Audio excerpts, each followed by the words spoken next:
Dans une petite ville tranquille, la mort choquante d'une adolescente révèle un réseau de secrets cachés impliquant le shérif de la ville. Alors que la communauté se remet de la tragédie, une enquête menée par le propre adjoint du shérif révèle la sombre vérité qui changera la vie de chacun à jamais. Une petite ville soudée où tout le monde se connaît et le shérif est une figure respectée. La ville est calme, avec des rues tranquilles, un restaurant pittoresque et le modeste bureau du shérif. Le bureau du shérif se trouve à la sortie de la ville, dans un bâtiment modeste aux murs de briques décolorées et au panneau usé sur lequel est écrit « Shérif du comté ». Le parking est presque vide, à l'exception de quelques voitures de police. La lumière du matin filtre à travers les stores, projetant des ombres sur les bureaux encombrés et les piles de paperasse. L'atmosphère est calme, routinière, les affaires courantes dans une petite ville. Le 3 mars 2024, dans le bureau du shérif, Emma Lewis, une lycéenne de 17 ans, est assise à un bureau au fond du bureau. Elle est là dans le cadre d'un stage scolaire, le visage encadré par de longs cheveux légèrement hirsutes, tandis qu'elle se concentre sur le tri des dossiers et la saisie de notes. Elle est vêtue d'une tenue simple et décontractée qui se fond dans le décor banal du bureau. Sa présence juvénile contraste avec l'environnement rigide et discipliné qui l'entoure. Emma se déplace avec précaution, presque nerveusement, tandis qu'elle organise les dossiers.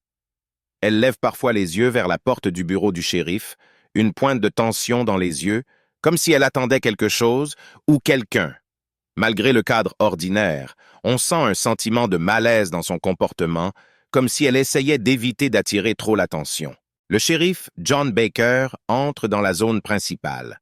Un homme d'une quarantaine d'années à la démarche déterminée et à la présence calme et imposante. C'est le genre de personnage que les gens respectent presque instinctivement, son uniforme porté confortablement comme une seconde peau. Il hoche la tête en passant devant Emma, s'arrêtant un instant, peut-être avec un peu plus d'intérêt que la situation ne l'exige. Il y a un échange fugace de contacts visuels, tacite et intense, avant que John ne se dirige vers son bureau. L'adjoint Mark Harris, le bras droit du shérif, apparaît dans le couloir adjacent. La trentaine, Harris a une apparence nette et pragmatique et une nature calme mais observatrice. Il salue Emma d'un signe de tête amical, inconscient de la tension dans l'air. Il s'assoit à son bureau, récupère des rapports et commence sa journée. Au fil des heures, le bureau reste silencieux, ponctué seulement par les bruits de frappe et de froissement des papiers. Emma continue son travail, jetant de temps en temps un coup d'œil vers la porte fermée de John. Son expression reflète un étrange mélange d'appréhension et d'attente. L'atmosphère est toujours routinière en surface, mais il y a une tension subtile, un sentiment de secret qui mijote juste sous la surface. Emma vient ici depuis plus d'1 mois maintenant. Au début, le shérif amical et bon enfant s'est montré très gentil et attentif, montrant un réel intérêt pour ses aspirations. Sa chaleur lui a permis de se sentir la bienvenue et enthousiaste à propos de son rôle, croyant qu'elle faisait partie de quelque chose d'important. Le 15 avril, la lumière de fin d'après-midi s'estompe, projetant une lueur dorée à travers les stores du bureau du shérif. Emma est assise à son bureau, son attention partagée entre les documents devant elle et l'horloge murale, qui fait un tic-tac de plus en plus fort à chaque seconde qui passe. Le bureau est silencieux, mais il y a une tension dans l'air qui semble peser sur elle. Soudain, le silence est rompu lorsque la porte du bureau privé du shérif John s'ouvre brusquement. Le shérif John Baker sort, le visage figé dans une expression sinistre. Ses yeux rencontrent brièvement ceux d'Emma, et il y a une lueur d'intensité et d'illisible dans son regard. Il lui fait signe de le rejoindre, son geste est bref et muet. Emma se lève, avale difficilement tandis qu'elle ramasse son carnet et se dirige vers le bureau de John, consciente de la présence des autres adjoints dans la pièce, la tête penchée sur des papiers ou les yeux fixés sur des écrans d'ordinateur. L'adjoint Mark Harris, assis à un bureau voisin, lève les yeux, sentant la tension. Son regard suit Emma alors qu'elle disparaît dans le bureau de John, une pointe de curiosité et d'inquiétude traversant son visage. Dans le bureau du shérif, John ferme fermement la porte, le clic de la serrure plus fort que d'habitude dans l'espace confiné. Les stores sont tirés, projetant de fines bandes de lumière sur le bureau et le sol, donnant à la pièce une atmosphère sombre, Emma se tient près de la porte, serrant fermement son carnet, son expression sur ses gardes. John s'approche d'elle lentement, le visage dur, presque en colère. Il baisse la voix jusqu'à un murmure tendu, suffisamment proche pour qu'Emma recule instinctivement. Il la réprimande pour une petite erreur qu'elle a commise dans son rapport ce matin-là, mais son ton est bien trop intense pour la trivialité de l'erreur. Ses mots sont secs, chargés d'un sous-entendu plus personnel, plus chargé. Emma hoche la tête avec raideur, s'excusant discrètement, mais l'expression de John ne s'adoucit pas. Il s'approche, sa posture intimidante, et Emma se sent piégée, le dos presque contre le mur. Elle baisse les yeux, ses doigts se resserrant autour du bord de son carnet, la proximité inconfortable et le déséquilibre de pouvoir entre eux étant douloureusement évidents. Soudain, on frappe fort à la porte. Emma sursaute, le bruit rompant le silence tendu, et elle lève les yeux pour voir l'adjoint Harris debout juste devant la porte, sa silhouette visible à travers le verre dépoli. Le visage de John se fige, son expression dure se transformant en une expression de calme forcé. Il s'éloigne d'Emma, ajustant son comportement en un instant. John ouvre la porte, un masque de détachement professionnel sur le visage, et salue Harris d'un hochement de tête. Les yeux de Harris se déplacent entre eux, remarquant la tension dans l'expression d'Emma et la légère tension dans la posture de John. Il tend à John une pile de dossiers, mentionnant une mise à jour d'une affaire. Emma en profite pour s'éloigner, se faufiler devant eux et retourner à son bureau, son rythme cardiaque tonnant dans ses oreilles. Mark la regarde partir, son expression indéchiffrable alors qu'il se retourne vers John, sentant que quelque chose ne va pas. John écarte l'inquiétude de Mark avec une réponse brusque, retournant au dossier dans sa main. Emma reprend son travail, mais ses mains tremblent légèrement pendant qu'elle tape. La rencontre troublante avec John persiste dans son esprit, jetant une ombre noire sur le reste de son après-midi. Elle surprend Harris en train de la regarder depuis son bureau, les sourcils froncés en un léger froncement, comme s'il commençait à comprendre qu'il se passe peut-être quelque chose de plus sous la surface. L'air nocturne est épais et lourd, alors qu'Emma s'approche de l'entrepôt abandonné à la périphérie de la ville dans la nuit du 20 avril. Il se profile devant elle, une silhouette sombre contre le ciel éclairé par la lune. Ses fenêtres brisées et son métal rouillé lui donnant une présence étrange et désolée. Le sol est jonché de débris et le faible son d'un sifflet de train lointain résonne dans le silence. Emma hésite à l'entrée, le cœur battant, alors qu'elle prend un moment pour rassembler son courage. Elle consulte une fois de plus son téléphone. Le message de John l'a dirigée ici et elle sait qu'elle n'a pas d'autre choix que d'entrer. L'atmosphère menaçante accroît son anxiété, mais la curiosité la pousse à avancer. À l'intérieur, l'entrepôt est sombre, la seule lumière provenant de la lune filtrant à travers les fissures des murs. Les ombres dansent sur le sol en béton, et l'air sent le moisi et le renfermé. Les pas d'Emma résonnent alors qu'elle se déplace avec précaution, chaque son étant amplifié dans le silence. Elle appelle doucement, sa voix tremblant légèrement, mais le son est englouti par l'obscurité. Alors qu'elle s'enfonce plus profondément, elle aperçoit un mouvement du coin de l'œil. Son pouls s'accélère et elle se tourne brusquement pour faire face au bruit. La silhouette d'une personne apparaît dans l'ombre et le souffle d'Emma se bloque dans sa gorge. C'est John qui émerge de l'obscurité, son expression indéchiffrable. « Emma !»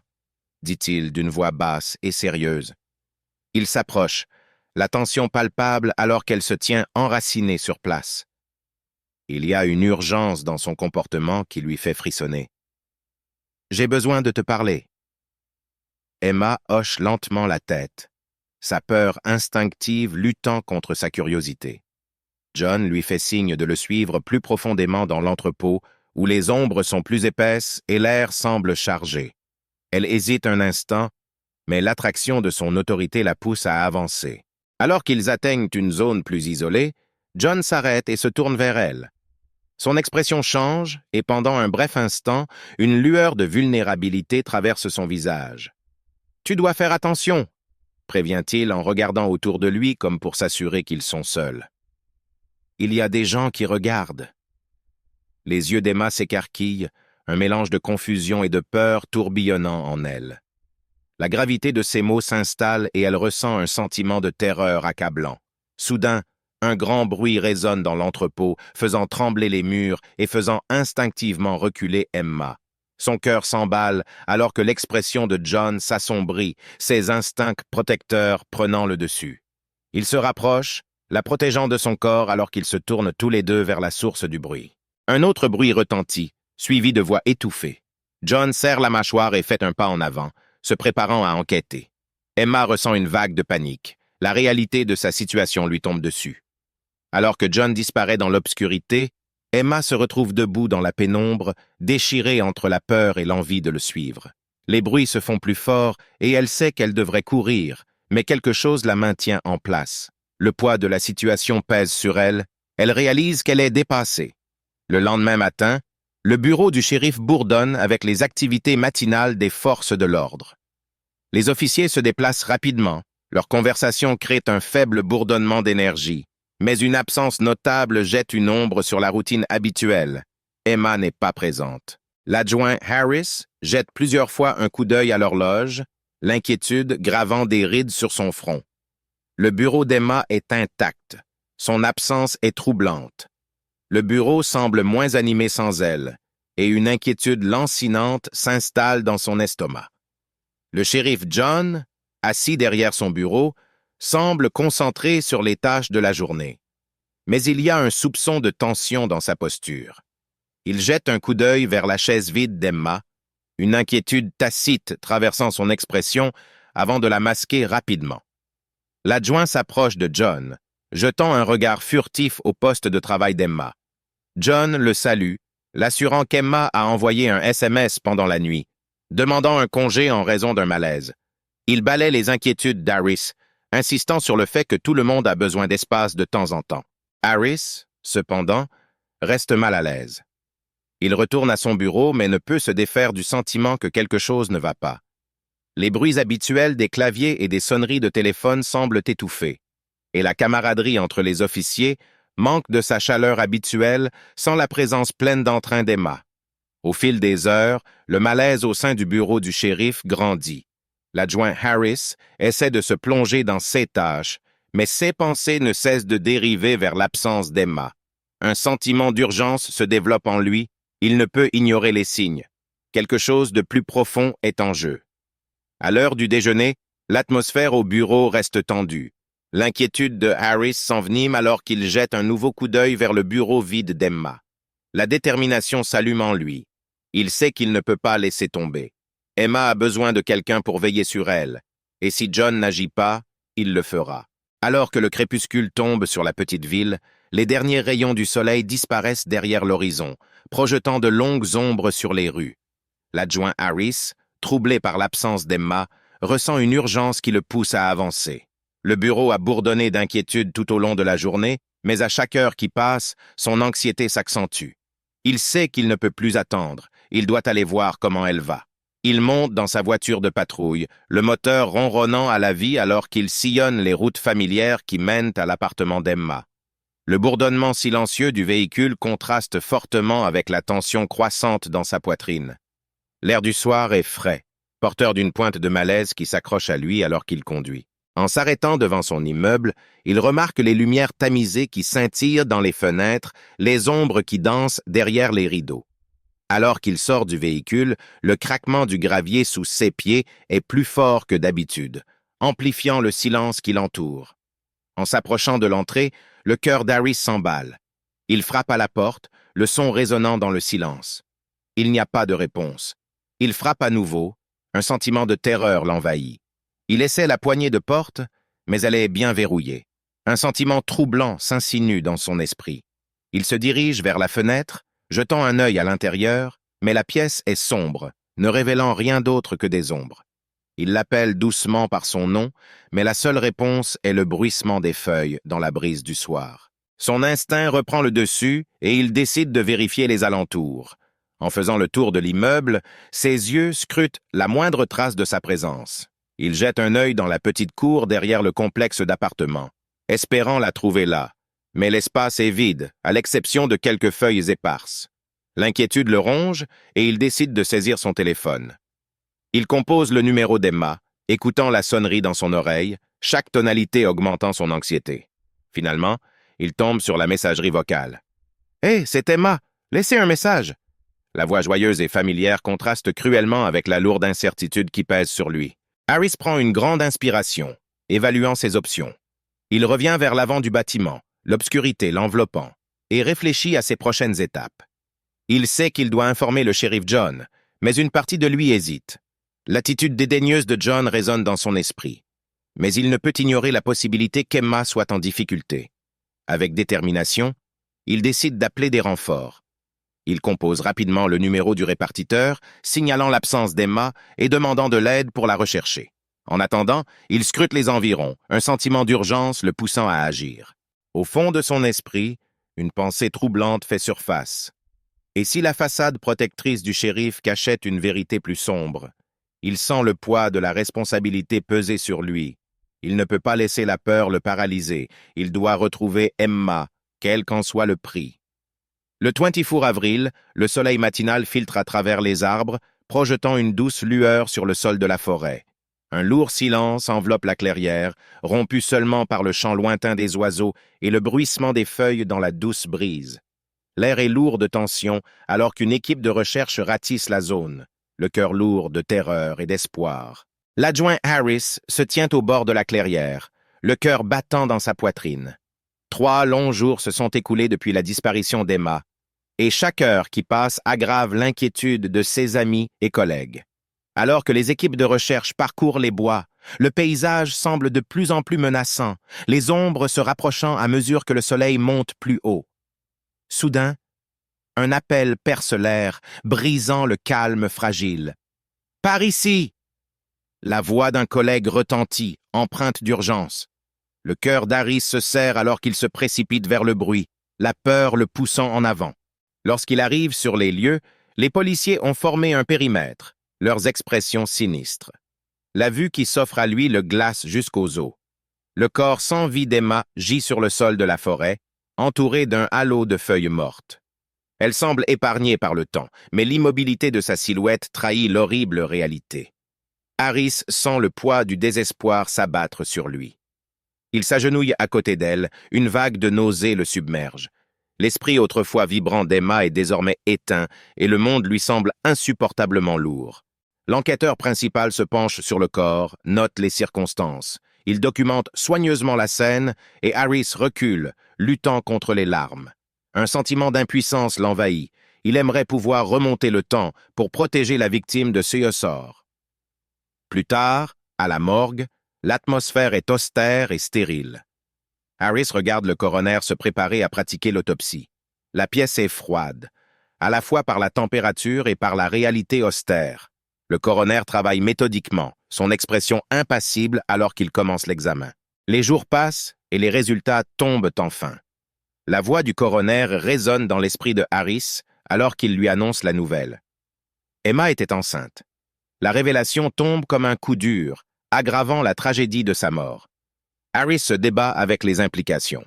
La nouvelle soulève des questions obsédantes. Qui était responsable de son état? Que s'était-il passé pendant ces jours sombres qui ont précédé sa disparition? Les réponses semblent cruciales, mais si lointaines. La prise de conscience de la grossesse d'Emma change tout. L'adjoint Harris réfléchit à ses conversations avec elle, à la lumière dans ses yeux et à sa passion pour son travail.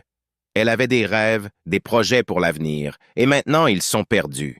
Le chagrin se mêle à la colère, alimentant une détermination à découvrir la vérité derrière sa fin tragique. Alors qu'il se prépare à retourner au bureau du shérif, une détermination d'acier se forme en lui. Il ne peut pas permettre que sa mort soit vaine. À chaque pas qu'il fait, il jure de rendre justice pour Emma, pour s'assurer que l'obscurité qui a coûté sa vie ne reste pas sans réponse. Le bureau du shérif bourdonne d'une atmosphère tendue, des papiers encombrent les bureaux tandis que les lumières fluorescentes scintillent au-dessus. L'adjoint Harris est assis à son bureau, entouré de dossiers et de preuves rassemblées au cours de l'enquête sur la mort d'Emma. Des jours de fouilles incessantes l'ont conduit sur un chemin sombre, chaque découverte lui pesant lourdement. Un tableau en liège sur le mur affiche des photos, des chronologies et des notes, créant un réseau emmêlé d'informations sur la vie d'Emma. Alors qu'il examine les liens, un nom ne cesse de faire surface.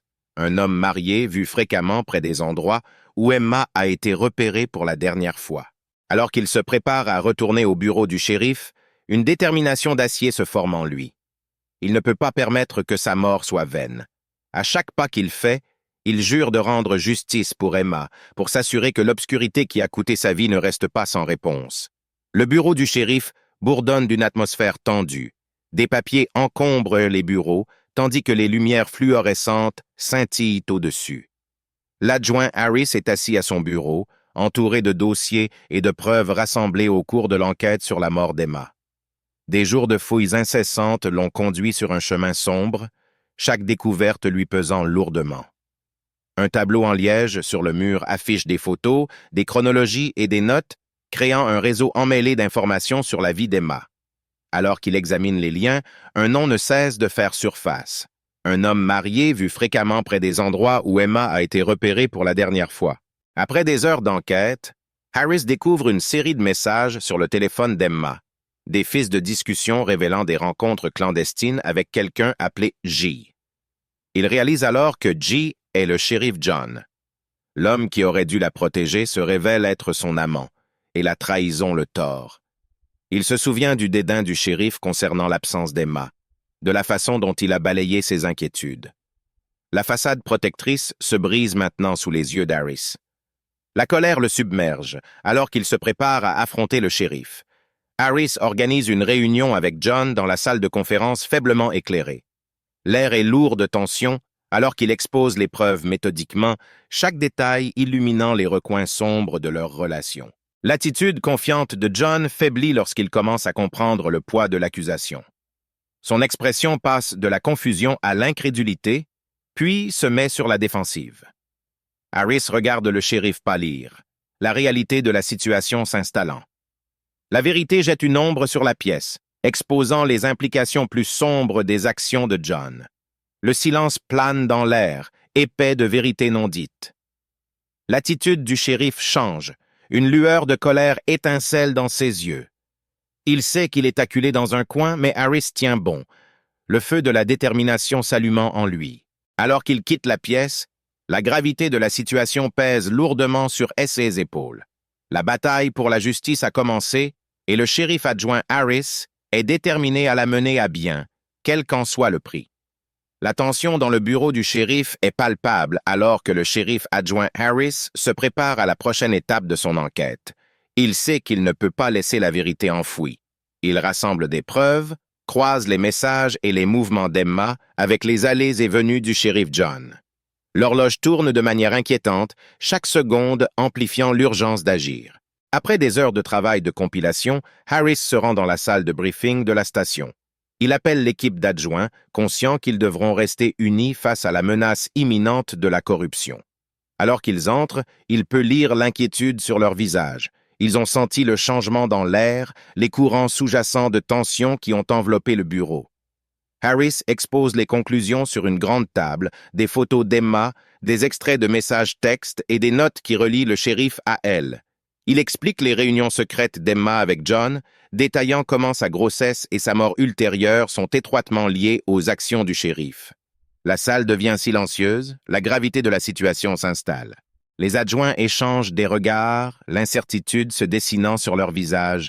Certains semblent choqués, d'autres sceptiques.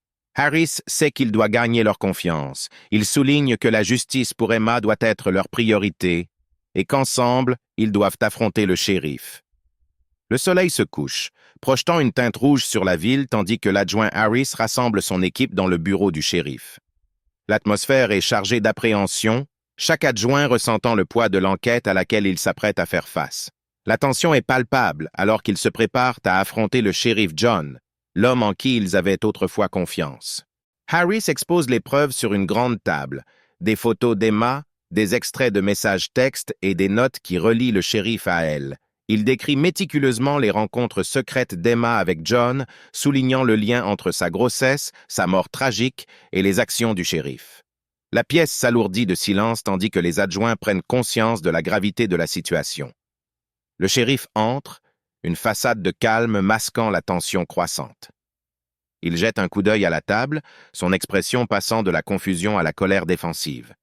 Harris se tient résolu, déterminé à rendre justice à Emma.